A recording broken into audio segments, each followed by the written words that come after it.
Shalom warga kerajaan, masih mengenai orang-orang muda. Dan di dalam 1 Raja-Raja pasal 20, Raja Israel di utara yaitu Raja Ahab sedang menghadapi kerajaan yang jauh lebih besar daripada dia, itu kerajaan Asyur dipimpin oleh rajanya langsung Ben-Hadad. Tapi ayat 13, perhatikan.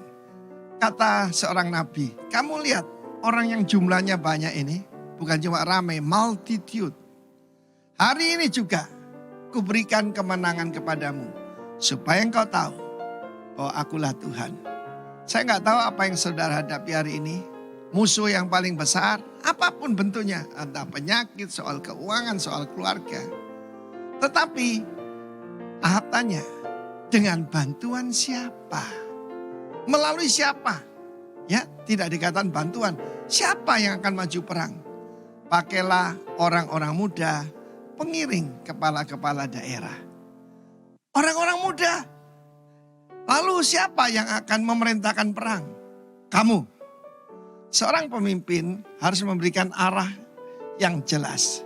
Tetapi ini sesuatu yang very unusual. Kalau latar belakang kita itu cerita tentang orang-orang Spartan. Mereka dipersiapkan mulai kecil.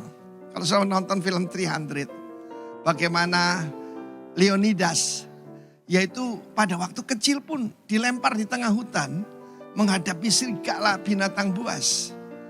Dan kita sebagai umat Tuhan, Tuhan tidak pernah anggap enteng orang-orang muda. Saya tidak pernah anggap enteng orang muda. Ya saudaraku, dan firman Tuhan berkata cuma ada 232, itu jumlah kecil sekali. Ya tentara cuma 7.000, tapi musuhnya puluhan ribu. Mereka menyerang waktu tengah hari. Dan kita tahu mereka mengalami kemenangan yang gilang gemilang. Ketika orang-orang muda itu maju menyerang lebih dahulu. Coba perhatikan ini. Kita ingat salah satu warrior kita yang masih muda, David. Ketika melihat Goliat, sementara Saul yang mantan diurapi itu dan semua tentaranya yang profesional tetapi tidak diurapi melarikan diri sembunyi. Maka David berlari ke arah daripada Goliat. Saudaraku jangan lupa itu. Apa kelebihan anak-anak muda? Semangat. Entusiasme. Ya, tidak terlalu banyak pertimbangan. Saya percaya akhir zaman ini Tuhan pasti memakai orang-orang muda. Pencurahan Roh Kudus pertama kepada putra dan putrimu. Terjemahan bahasa Indonesia salah. Anak-anak. Your sons and your daughter. Lalu kemudian orang-orang mudamu. Baru ranking ketiga, orang-orang tuamu akan bermimpi. Apa senjata mereka? Profesi. Kalau orang tidak diurapi Roh Kudus tidak mungkin bernubuat. Mendapat penglihatan. Penglihatan apa yang saudara harus lihat? Bukan orang banyak itu musuh yang besar. Tetapi kemenangan yang Tuhan sediakan. Rasul Paulus berkata, kita bersyukur pada Tuhan yang selalu membawa kita di jalan kemenangannya. Ini sesuatu yang sangat tercatat dalam sejarah ya. 300 orang Spartan menghadapi 1 juta tentara daripada Persia, saudara. Dan mereka yaitu mencegatnya di sebuah tebing ataupun yaitu belahan batu ataupun gunung batu yang namanya Thermopylae. Thermopylae itu artinya gerbang panas, saudaraku. Dan saya berdoa supaya semua orang muda yang mendengarkan berita ini dan yang berjiwa muda, semuanya akan berkata, yes Lord. Tuhan memberkati kita semua. Terimalah kemenangan di dalam nama Yesus. Amin. Shalom warga kerajaan Allah yang dikasihi oleh Tuhan kita Yesus Kristus. Berjumpa lagi dalam renungan secara online dalam channel GBI Rock Ruteng. Dan bulan ini adalah bulan dengan sebuah tema develop. Artinya setiap orang yang percaya kepada Tuhan kita Yesus Kristus, mereka akan mengalami pengembangan kehidupan dari hal yang kecil menuju kepada hal yang besar. Sehingga pagi hari ini kita akan merenungkan sebuah kebenaran firman Tuhan, bahwa Tuhan juga rindu umatnya mengalami sebuah pengembangan kehidupan. Namun sebelum kita merenungkan kebenaran firman Tuhan pada pagi hari ini, Mari kita bersatu di dalam doa. Bapa yang kami kenal, di dalam nama Tuhan kita Yesus Kristus, pagi hari ini kami mengucap syukur untuk segala anugerah dan kasih setiamu yang Kau limpahkan dalam kehidupan setiap umat Tuhan. Kami percaya ketika Tuhan membawa kami di dalam sebuah perjalanan kehidupan untuk kami mengalami pengembangan kehidupan, baik itu secara spiritual, secara pengetahuan, secara pertumbuhan dalam usaha dan bisnis pekerjaan kami. Namun biarlah kami memahami kebenaran firman-Mu pagi hari ini. Engkau yang meneduhkan hati kami, sehingga benih firman Tuhan yang ditabur adalah benih firman Tuhan yang ditabur di tanah hati yang subur. Kami siap mendengarkan kebenaran firman Tuhan. Berkati kami hanya di dalam nama Tuhan Yesus Kristus kami berdoa dan mengucap syukur. Haleluya. Amin.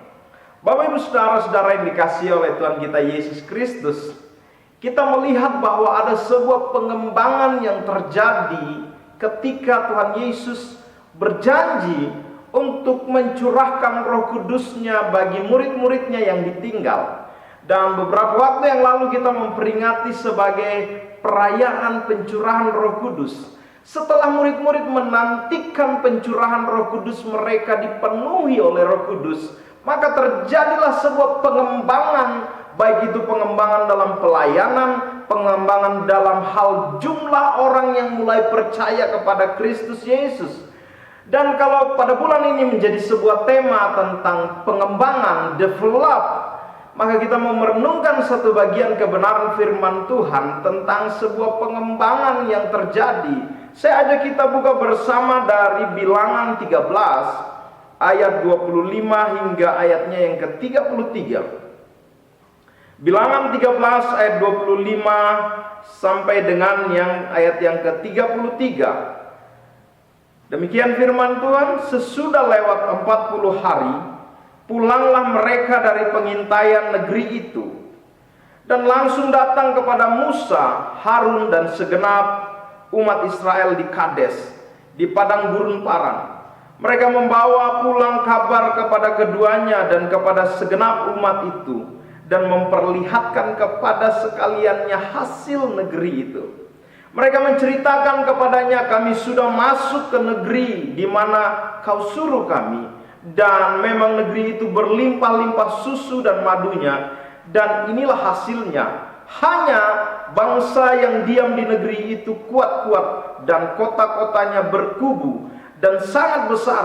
Juga keturunan Enak telah kami lihat di sana.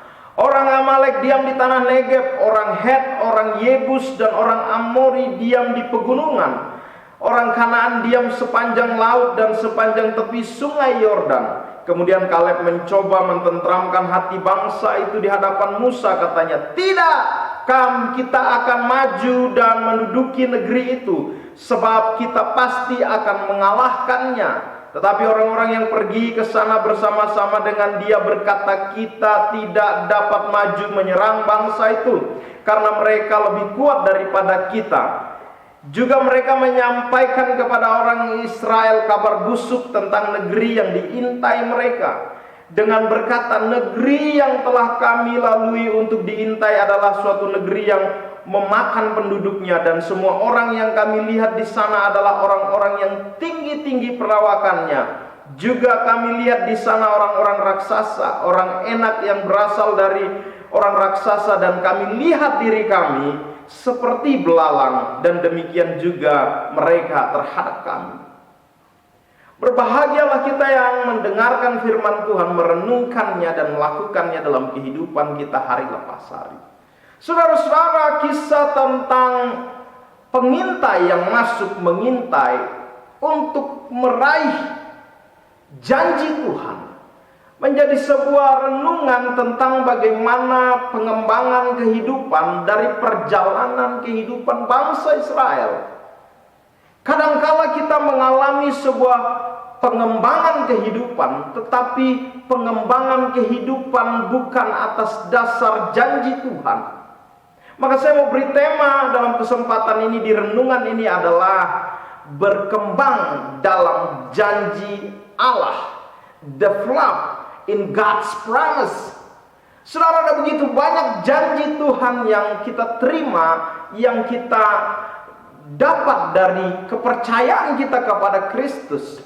Salah satu contoh bahwa Tuhan berjanji Dia akan mencurahkan Roh Kudus-Nya, dan Dia tepati janjinya. Namun ada janji yang sampai hari ini sebagai orang percaya kita senantiasa menantikan janji itu, yaitu kedatangan Kristus untuk kedua kalinya. Dia berjanji Dia akan naik ke sorga dan Dia akan kembali menjemput kita, orang salehnya. Saudara-saudara, kalau kita kembali kepada renungan bacaan kita pada hari ini, kita menemukan bahwa Tuhan berjanji kepada bangsa Israel, kepada umat pilihannya, bahwa Dia akan menuntun bangsa ini keluar dari tanah perbudakan, menuju kepada sebuah tanah yang limpah dengan susu dan madunya. Sebuah janji yang Tuhan berikan, namun mengalami sebuah perjalanan dan proses kehidupan untuk mereka mengalami sebuah pengembangan.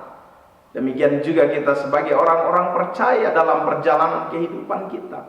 Tuhan mengizinkan sebuah proses kehidupan dalam kehidupan kita, sehingga kita menuju kepada sebuah pengembangan. Namun pagi ini kita mau merenungkan bagaimana kita mengalami sebuah pengembangan karena sebuah janji yang Tuhan berikan. Fokus kita adalah menikmati janji yang Tuhan berikan dalam kehidupan kita sebagai orang percaya. Kalau kita perhatikan di Bilangan 13 ini adalah sebuah fase di mana bangsa Israel akan masuk di sebuah tanah yang dijanjikan Allah, yaitu tanah yang penuh dengan susu dan madunya. Lalu kalau kita baca secara runtut dari Bilangan 13 ini, Musa menyiapkan 12 orang pengintai untuk masuk dan melihat keadaan daripada tanah yang akan diduduki, tanah yang akan dimilikinya. Lalu 12 orang ini berangkat masuk mewakili setiap suku-suku yang ada di Israel.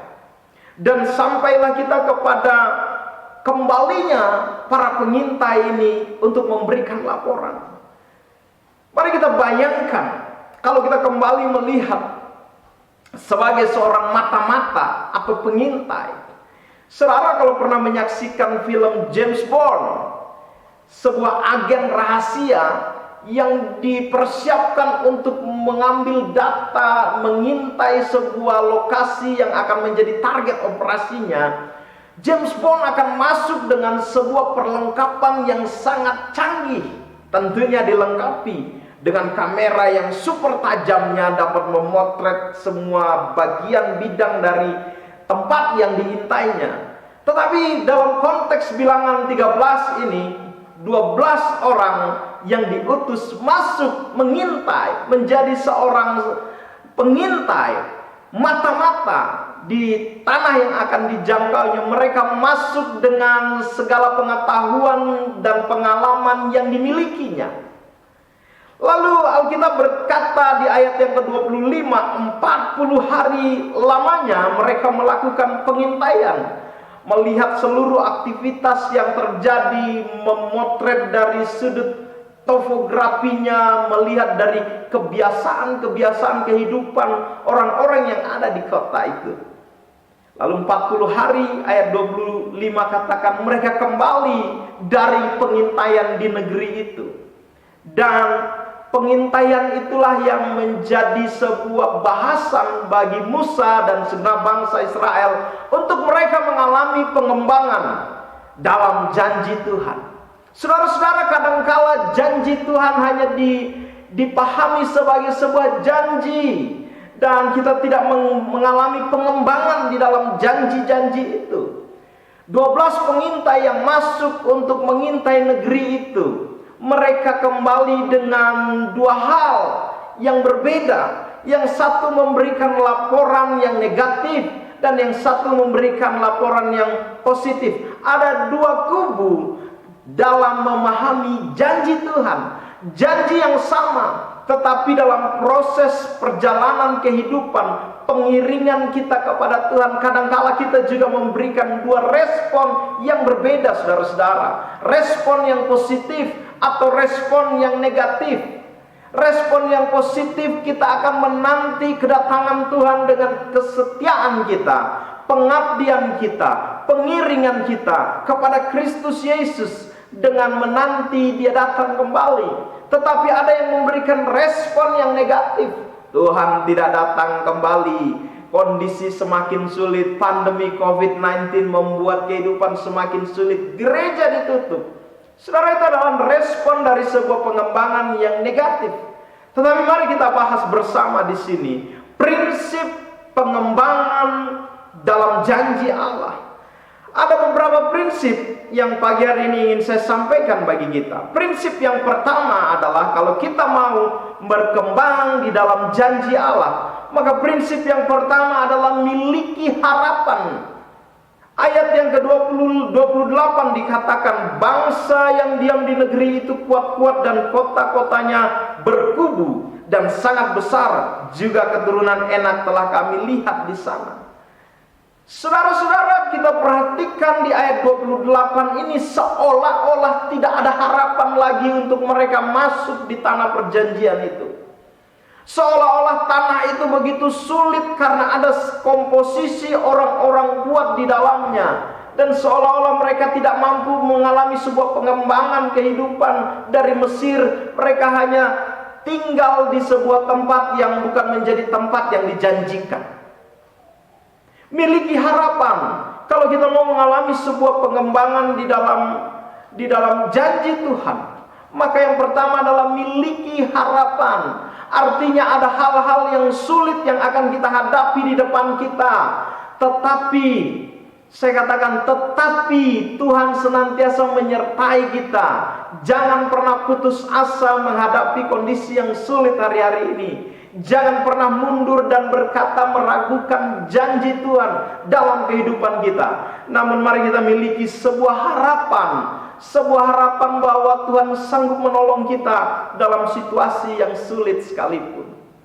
Saudara-saudara, ayat 28 menggambarkan tentang betapa sulitnya masuk ke tanah perjanjian.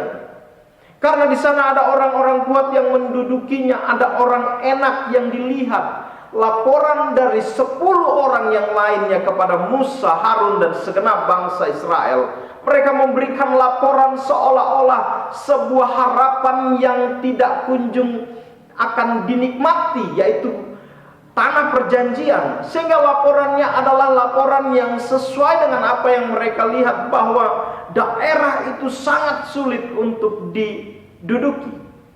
Bapak Ibu Saudara yang dikasihi oleh Tuhan kita Yesus Kristus, warga kerajaan Allah, ketika kita melihat bahwa hal sulit yang terjadi di dalam kehidupan kita dan kita tidak mau mengalami pengembangan kehidupan lagi, saya mau katakan bahwa mari kita bangun harapan kita.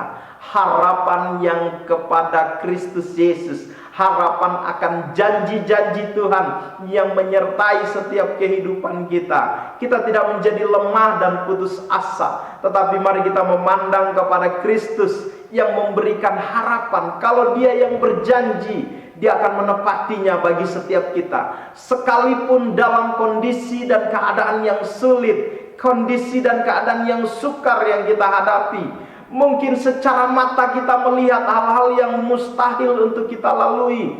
Tetapi kalau kita tetap memiliki harapan, pengharapan kita di dalam Kristus Yesus, Dia akan senantiasa memberikan jawaban, kekuatan, pertolongan tepat pada waktunya bagi setiap kita yang berharap kepadanya. Pengembangan akan terjadi dalam kehidupan kita ketika kita meletakkan harapan kita di dalam janji Tuhan, di dalam kebenaran firman Tuhan. Harapan kita jangan kita taruh kepada pendeta, harapan kita jangan kita taruh kepada suami, istri ataupun anak, tetapi harapan kita letakkan kepada Kristus Yesus.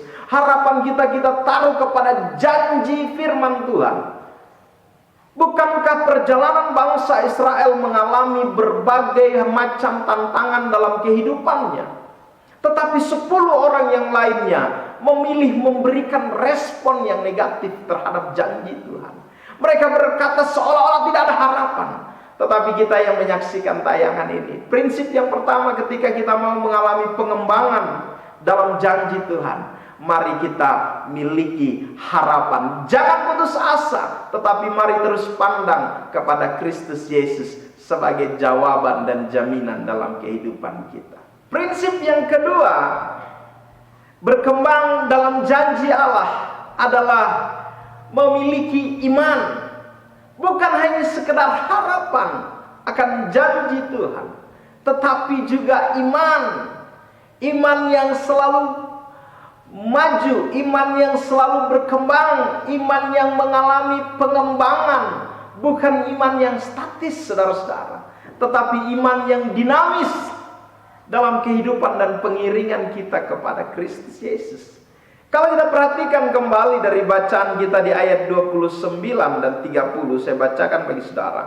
Orang Amalek diam di tanah Negeb, orang Het, orang Yebus, dan orang Amori diam di pegunungan. Orang Kanaan diam sepanjang laut dan tepi sungai Yordan.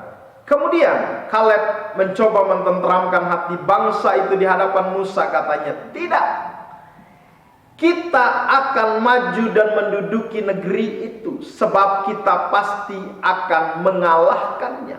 Saudara-saudara, di tengah kondisi yang sukar itu, untuk mengalami pengembangan dalam janji Allah, bukan hanya sekedar harapan saja bahwa mereka akan maju dan tidak menjadi lemah dan putus asa, tetapi kita harus memiliki iman yang teguh di dalam Kristus. 10 pengintai yang lain memberikan laporan dari hasil memata-matai daerah itu. Mereka katakan ada banyak orang di situ, bahkan di situ dideskripsikan ada orang Yebus, orang Enak di situ, orang Negeb, orang Het, orang-orang Kanaan yang perawakannya besar-besar. Seolah-olah mereka kehilangan harapan untuk masuk di janji Tuhan itu. Tetapi kalau kita mau mengalami pengembangan dalam janji Tuhan, maka harus ada iman yang teguh. Ayat 30, Kaleb bangkit dan berdiri. Dia katakan tidak. Saudara, dengan tegas Kaleb katakan di hadapan Musa dan segenap bangsa Israel. Dengan iman dia katakan bahwa kita akan maju dan menduduki negeri itu, sebab pasti kita mengalahkannya. Saudara, ada seorang anak muda yang bernama Kaleb tampil untuk memotivasi, untuk menyampaikan bahwa Tuhan Allah Israel yang disembah adalah Allah yang luar biasa dahsyatnya. Mereka sudah mengalami berbagai perjalanan kehidupan. Tuhan pelihara mereka di padang gurun. Tuhan beri makan mereka dengan mana. Tuhan beri makan mereka dengan burung puyuh. Ada sebuah pengalaman kerohanian yang mereka hadapi dalam perjalanan hingga tiba di daerah yang akan mereka masuki. Tetapi itu bukan menjadi sebuah jaminan orang mengalami pengembangan iman dalam hidupnya. Orang mengalami pengembangan iman dalam kehidupannya adalah melalui perkara-perkara sehari-hari yang dihadapinya. Bagaimana firman yang diterima itu, bagaimana janji yang diterima itu dapat diwujud nyatakannya, dapat diterapkan dalam kehidupannya sebagai orang percaya, sehingga mengalami sebuah pengembangan iman. Saudara, bukan berarti kita sebagai orang percaya menerima janji Tuhan kita tidak mengalami sebuah tantangan kehidupan. Tetapi sebagai orang percaya kita akan menerima pertolongan dari Tuhan. Ketika iman percaya kita, ketika harapan kita letakkan di dalam janji Tuhan. Saudara, imannya bangkit. Kaleb berkata bahwa tidak, sebuah ketegasan karena sebuah dorongan keyakinan kepada Allah Israel, sehingga Kaleb berkata kita pasti mengalahkannya. Saudara, seolah-olah ada dua suara yang memberikan tanggapan yang positif, tetapi 10 suara yang lainnya mereka memberikan tanggapan yang negatif. Saudara-saudara, di mana kita berada menentukan iman kita mengalami pertumbuhan Hari ini mungkin kita tidak bisa berkumpul secara massal banyak ada di ibadah-ibadah onsite karena pandemi COVID-19. Tetapi ada pintu-pintu yang lain yang dibukakan untuk kita mengalami sebuah perkembangan iman kita. Gereja ditutup, tetapi Alkitab saudara, tetapi hubungan saudara dengan Tuhan tidak ditutup. Tuhan tetap membuka tangannya menantikan saudara-saudara untuk datang kepada Tuhan.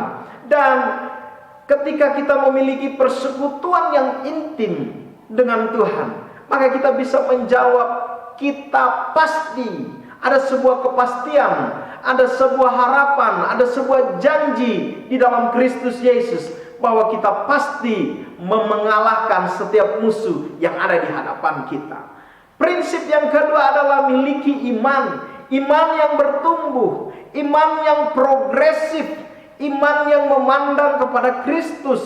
Bukan hanya sebagai sebuah teori, tetapi itu diwujud nyatakan dalam kehidupan kita hari lepas hari. Ketika kita mengalami sebuah kesulitan kehidupan, ketika kita mengalami kesulitan ekonomi, ketika kita sedang menghadapi keadaan yang sukar dalam kehidupan kita, maka iman itulah yang harus diaktifkan dalam kehidupan kita, sehingga kita mengalami pengembangan di dalam kehidupan kita. Saudara-saudara, Kaleb tampil sebagai seorang muda yang menyerukan dengan tegas.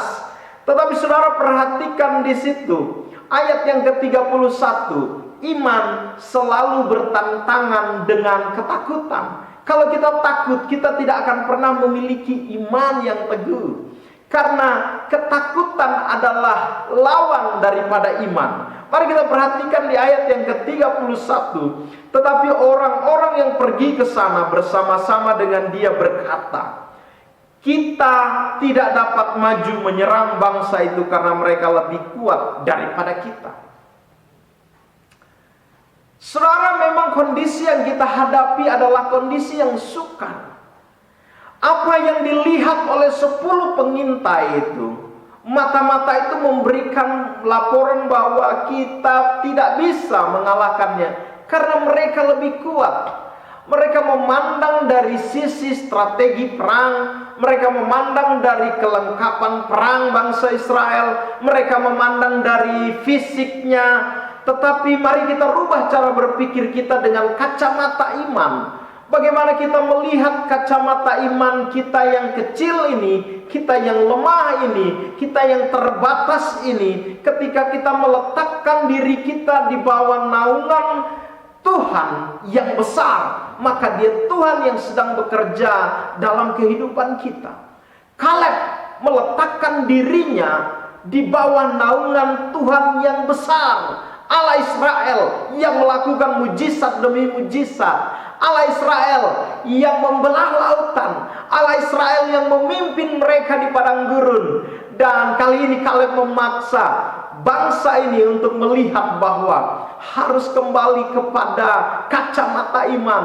Bagaimana cara Tuhan memandang, bagaimana cara Tuhan melakukan hal-hal yang ajaib dalam kehidupan kita. Saudara-saudara, kalau pagi hari ini kita yang sedang menyaksikan tayangan ini dan kita berkata kita lemah, kita seolah-olah orang yang kalah, tetapi pagi ini saya mau bilang di dalam nama Tuhan Yesus, kita semua akan diberikan kemenangan ketika meletakkan harapan kita, kepercayaan kita di dalam tangan Tuhan Yesus Kristus. Maka dia akan mengalahkan setiap musuh yang besar di depan kita, setiap musuh yang kuat sekalipun. Di dalam nama Tuhan Yesus ada sebuah kekuatan yang baru yang Tuhan berikan bagi kita. Saudara-saudara, kalau kita perhatikan dengan seksama di ayat 30 dan 31 ini, ada sebuah perkataan. Nah, saudara-saudara, kalau kita bergaul dengan orang-orang yang selalu memperkatakan hal-hal yang buruk, hal-hal yang membuat kita lemah dan down, tetapi mari kita berteman, bersekutu dengan firman-Nya, di dalam doa, di dalam renungan-renungan, di dalam ibadah, bersekutu untuk membangkitkan iman percaya kita kepada Kristus Yesus. Kaleb berkata dengan pasti, Saudara-saudara, dia mengukur juga, tentu melihat sudut pandang yang sama ketika mereka berada di tanah yang penuh dengan susu dan madu itu. Mereka memperhatikan seluruh keadaan sehingga mereka bisa menggambarkan di sana ada orang-orang Amalek. Saudara, untuk masuk saja ke tanah itu, mereka harus berhadapan dengan orang-orang yang tinggal di sekitarnya, orang-orang enak, orang-orang Amalek. Artinya secara hitung-hitungan manusia pasti tidak mungkin. Mungkin hari ini dokter mendiagnosa saudara sedang sakit yang parah. Mungkin orang sedang berkata bahwa anakmu sudah tidak bisa bertobat lagi, dia sudah kena narkoba dan sulit hidup lagi. Mungkin orang berkata bahwa rumah tanggamu diambang kehancuran karena suamimu berselingkuh, punya wanita lain. Hal yang sukar mungkin dalam kacamata manusia.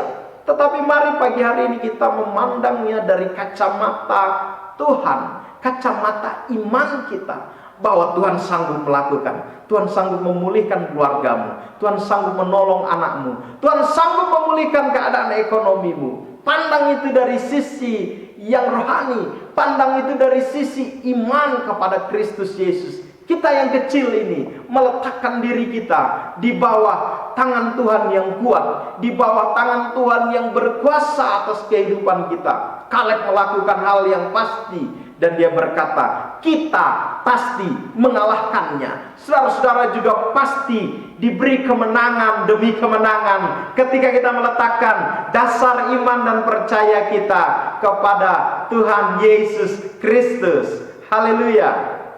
Prinsip yang ketiga dalam mengalami pengembangan di janji Allah adalah miliki perspektif yang benar. Saudara-saudara, mari kita perhatikan di ayatnya yang ke-31 dan 30. Dari ayat yang ke-32 sampai dengan 33, saya bacakan bagi kita. Juga mereka menyampaikan kepada bangsa Israel kabar busuk tentang negeri yang diintai mereka dengan berkata, negeri yang telah kami lalui untuk diintai adalah suatu negeri yang memakan penduduknya, dan semua orang yang kami lihat di sana adalah orang-orang yang tinggi perawakannya.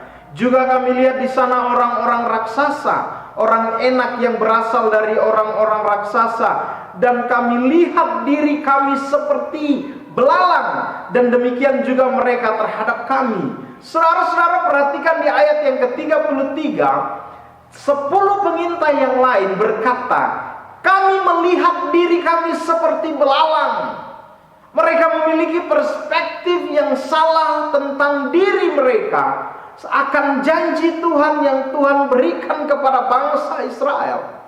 Mereka melihat diri mereka seperti belalang yang kecil di hadapan raksasa, yang seolah-olah begitu mudah dihancurkan, begitu mudah dikalahkan, seperti belalang. Saudara, jangan memandang diri kita rendah. Jangan memandang bahwa kita seperti orang yang lemah, orang yang kecil, seperti belalang. Tetapi mari pandang hidupan kita, Kristus yang besar di dalam kehidupan kita, yang memberikan janjinya bagi kita. Sehingga ketika ada masalah, ada pergumulan yang kita hadapi di dalamnya, mari kita pandang dengan cara pandang perspektif yang benar. 10 pengintai yang lain memberikan kabar busuk tentang negeri yang akan diduduki. Negeri ini sudah dijanjikan oleh Tuhan. Bangsa Israel akan menduduki sebuah negeri yang penuh dengan susu dan madu. Ada janji Tuhan. Tetapi seringkali kita melihat dari perspektif kita, sudut pandang kita. Kita tidak melihat dari sudut pandang Tuhan. Tuhan yang besar, Tuhan yang ajaib, Tuhan yang sanggup menolong kehidupan setiap kita untuk mengalami sebuah pengembangan kehidupan. Kalau kita melihat dari perspektif yang sempit akan kehidupan ini, maka kita tidak akan pernah mengalami sebuah pengembangan kehidupan. Kita hanya terkungkung di dalam sebuah cara pandang, cara pikir yang sempit. Kita hanya melihat dari sisi manusia kita. Kita hanya melihat dari sisi bagaimana kita penuh dengan kekurangan dan kelemahan. Tetapi mari kita pandang dari perspektif yang benar. Memandang setiap pergumulan kehidupan kita dari sudut pandang Tuhan, dari perspektif yang benar, dari perspektif firman Tuhan. Tetapi bangsa ini, 10 pengintai yang lain, mereka menyebarkan kabar busuk yang membuat orang-orang terkontaminasi cara berpikirnya, dan memberikan penjelasan bahwa mereka seperti belalang. Saudara, kita bukan seperti belalang, tetapi kita seperti singa Yahuda. Kita seperti burung Raja Wali yang terbang tinggi mengatasi setiap badai kehidupan. Jangan memandang diri kita seperti belalang, seperti hal yang remeh bagi Tuhan. Tetapi kalau kita memandang perspektif diri kita di dalam Tuhan sebagai anak-anak warga kerajaan Allah, sebagai putra dan putri kerajaan, maka cara pandang akan menghadapi kehidupan ini berbeda. Kita menghadapi kondisi yang sukar, tetapi kalau kita memposisikan diri kita sebagai putra putri kerajaannya, maka kita memandangnya Bapa kita di sorga, Sang Raja. Dia akan menyediakannya bagi kita. Dia akan menyelesaikannya bagi kita. Sang Raja akan memberikan otoritasnya untuk kita memerintah di dalamnya, untuk kita berkuasa di dalamnya. Kita bukan seperti belalang yang lemah. Kita bukan seperti hal yang tidak ada artinya. Tetapi di dalam Kristus, di dalam Tuhan, kita memiliki kekuatan yang kuat di dalam Tuhan. Sehingga apa yang disampaikan oleh 10 pengintai yang lainnya menggambarkan sebuah kondisi yang sangat besar, yaitu raksasa dan belalang. Saudara, tentu sebuah kondisi yang secara posisi, secara positioningnya dia sudah kalah. Tetapi kalau kita memposisikan diri kita, masalahnya besar, tetapi ada Tuhan yang lebih besar dari masalah yang besar itu. Masalahnya besar, tetapi ada Tuhan yang besar yang sanggup menolong. Saudara, perspektif inilah yang harus dirubah. Cara pandang, cara pikirnya, bahwa kebenaran firman Tuhan, janji-janji firman Tuhan itulah yang menggerakkan kehidupan kita menuju kepada sebuah pengembangan kehidupan, mengarahkan kehidupan kita untuk mengalami sebuah janji Tuhan, menantikan kedatangan Kristus Yesus untuk yang kedua kalinya. Namun selama kita ada di bumi, selama kita hidup, mari letakkan perspektif yang benar, cara kita memandang, cara kita melihat kehidupan ini, sehingga kita melihatnya dengan cara yang benar, dan kita mengalami sebuah pengembangan di dalam kehidupan ini. Bapak Ibu Saudara, di akhir daripada bacaan ini, kita melihat bahwa Kaleb dan Yosua mengalami pengembangan di dalam janji Allah. Namun 10 orang yang lainnya, dan mereka yang ragu akan janji Tuhan, mereka bergumul dengan kehidupan mereka dengan ketakutan. Pengembangan tidak akan bisa kita nikmati ketika hidup kita selalu dibayang-bayangi oleh ketakutan. Tuhan yang besar yang memimpin kehidupan kita. Tuhan yang besar yang menolong kita. Kalau Dia berjanji, Dia yang akan menepatinya bagi kita. Saya mau akhiri renungan pagi hari ini dengan memberikan kesimpulan 3M, prinsip mengalami pengembangan di dalam janji Tuhan. M yang pertama, miliki harapan. M yang kedua, miliki iman. Dan M yang ketiga, miliki perspektif yang benar di dalam Tuhan. Biarlah renungan pada kesempatan ini membawa kita mengalami pengembangan kehidupan. Janji Tuhan, iya dan amin. Dia Alfa dan Omega yang senantiasa menyertai kita. Mari kita miliki iman, miliki harapan, dan miliki perspektif yang benar dalam kehidupan ini. Sehingga kehidupan kita mengalami pengembangan demi pengembangan di dalam Kristus Yesus. Biarlah renungan pagi hari ini membawa kehidupan kita di dalam pengembangan, dan nama Tuhan dipermuliakannya. Tuhan memberkati setiap aktivitas saudara, bisnis, usaha, keluarga, diberkati dan mengalami pengembangan demi pengembangan, karena Tuhan berjanji Dia yang akan menepatinya bagi saudara-saudara sekalian. Mari kita siapkan hati kita satu di dalam doa. Bapa yang kekal yang kami kenal, di dalam nama Kristus Yesus, kami mengucap syukur buat firman-Mu. Kami belajar dari kisah yang sedang terjadi dalam kehidupan bangsa Israel. Mereka mengalami pengembangan karena janji Tuhan. Ajar kami memandang kehidupan kami seperti Kaleb, Yosua memandang kehidupan. Ajar kami memandang kehidupan ini, meletakkan harapan kami, iman kami di dalam Kristus Yesus. Sehingga sekalipun dalam kondisi yang sukar, kondisi yang sulit sekalipun, kami tetap berpegang kepada Tuhan. Kami memandang kepada Kristus Yesus yang memberikan kekuatan bagi kami. Terima kasih, hamba-Mu berdoa, Tuhan tambahkan harapan, iman, dan perspektif yang benar dalam kehidupan kami. Sehingga kami mengalami pengembangan demi pengembangan dalam kehidupan kami. Menantikan Kristus Yesus datang kembali, kami tetap setia mengiring Engkau. Terpujilah nama-Mu. Di dalam nama Tuhan Yesus, kami berdoa juga buat setiap saudara-saudara kami yang sedang menyaksikan tayangan ini. Mereka yang sedang sakit, Tuhan penyembuh bagi mereka. Mereka yang sedang bergumul dalam kondisi yang sukar, Tuhan memberikan kelegaan. Mereka yang sedang bergumul bagi keluarga, bisnis dan pekerjaan mereka, Tuhan menjadi jawaban bagi mereka.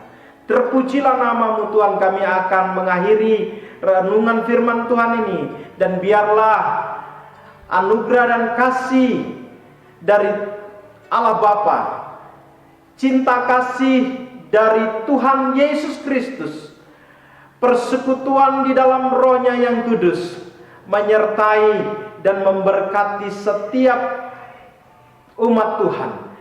Dan biarlah Engkau Allah yang senantiasa menyertai dan memberkati umat-Mu, mulai hari ini sampai selama-lamanya, sampai Maranatha Tuhan Yesus datang kali keduanya. Berkat yang terbaik ini terimalah di dalam nama Bapa, Putra dan Roh Kudus, di dalam nama Tuhan Yesus Kristus yang memberkati-Mu. Haleluya. Amin.